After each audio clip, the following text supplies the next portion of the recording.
Hello, hello, hello. It's Dave Duford here at Final Expense Agent Mentor at feagentmentor.com, where I help insurance agents like you get and become successful at selling final expense insurance.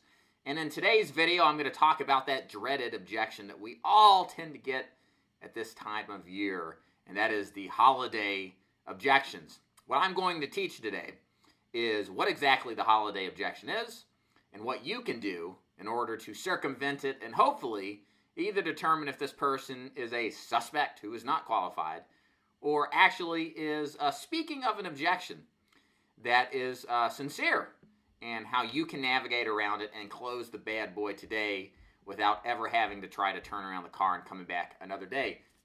So, to take a drink from my coffee here, let's get started. So what exactly is the holiday objection? Well, picture yourself, you're out in the field. It's today, late November, or possibly after Thanksgiving. You sit down with a prospect. Everything seems to be going great. Then all of a sudden, this person pulls out the objection we all hate to hear. Oh, it's the holidays. I've got presents to buy my grandkids. I've got to do all this extra spending that I didn't foresee for some reason. And as much as I like buying insurance, and as much as I believe what you're saying is true, I just can't do it today. Come back in January after I've emptied my wallet, and maybe I'll have something then. Well, you obviously know that this is a BS objection, but it is somewhat kind of believable to an extent, I guess you could say.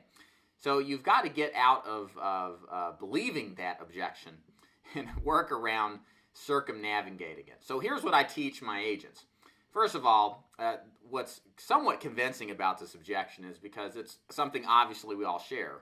We usually buy gifts for people we love, but what I tell them is that these deadbeats that we deal with now have reasons to that sound somewhat convincible. So sometimes it surprises us and causes us to hesitate. No worries, though, because there are functional solutions that don't require magical objection handling capabilities in order to circumvent this particular objection. And if this still doesn't work, then you can figure out what exactly went wrong and maybe how can you drill into this a little bit further to develop urgency. So the most easiest way to handle this particular objection is to select a carrier that will allow you to bank draft 45 days out from the date on the application. So this is the most easy, streamlined way. Everybody's worried about spending money in December, but as we know, most people we see live paycheck to paycheck. That means on January 3rd, they're going to have money back in their bank account, and we're going to be able to draft them.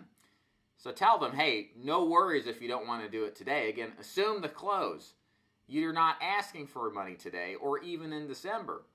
Let's go ahead and hook you up, get you qualified, get the paperwork done, and get this thing started in January when you got money and when the Christmas time is over.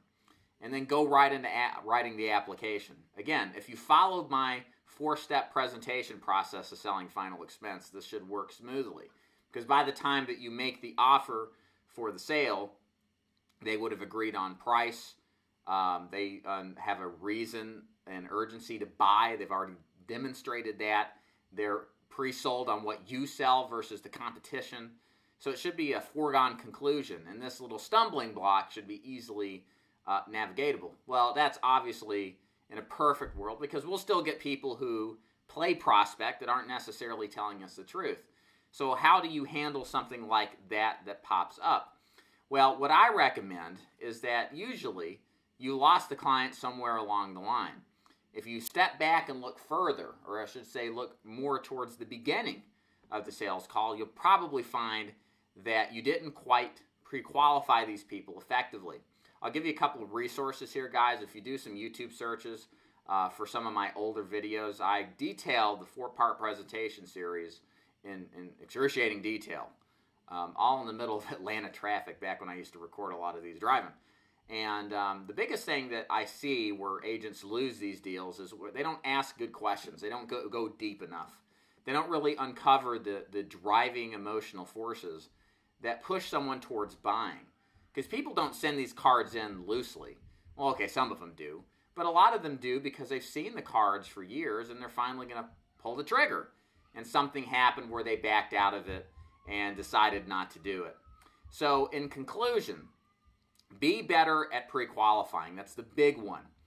Develop the need, the desire, and effectively figure out if they've got the health, bank, and budget to do so. And these little objections won't be a big deal. And if they are, the easiest way to do it is not to make a deal out of it, to pressure these persons to potentially cause financial duress to them, even though it really is never really the case. They're just displaying some sort of resistance that some buyers have, where they're about to make a commitment and the natural instinct is just to push some resistance back. Accommodate that and tell them how they can still get everything they want, get the grandkids presents, and effectively cover themselves, all without breaking the bank. And again, the easiest way, find some carriers out there, guys, if you don't have them yet, that do a 45-day or 40-day into the future bank draft based off of the effective date on the application. It's really the easiest solution. And if they still are resistant to that, it's really because you didn't do a good job in the beginning pre-qualifying to see if these people are actually prospects or not. And I would suggest that they aren't, because if you're offering them an easy way to get qualified and they still don't take it, there's just something there that maybe they're just not interested. Maybe they're just not real prospects. And you've unfortunately wasted a lot of your time trying to fix stupid. My name is Dave Duford at Final Expense Agent Mentor at feagentmentor.com. If you're interested in selling Final Expense, feel free to contact me. I'll be happy to tell you more about how my mentorship program works. You can go to my website at feagentmentor.com, send me a message. I also have my Inner Circle program. It's designed to be a coaching program, an educational training program for agents who aren't necessarily working with me. If you'd like more information about that, just drop by my website and shoot me a message. My name is Dave Duford, and I will see you next time. Guys, have a fantastic Thanksgiving celebration. Take care.